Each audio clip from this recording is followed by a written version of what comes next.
Using digital wallet on Android is pretty easy thing to do today. I'm going to teach you how you guys can use digital wallet on Android. So every phone, every Android phone has its own wallet. So we will talk about Samsung. Samsung has a Samsung Wallet app, which should be in your phone by default, or you can install it from the Galaxy Store as well.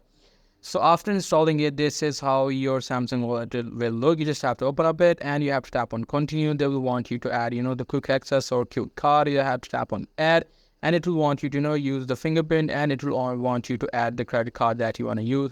These are the details. You just need to run your Samsung Pay. Once your app is launched, you will be asked to sign into your Samsung account.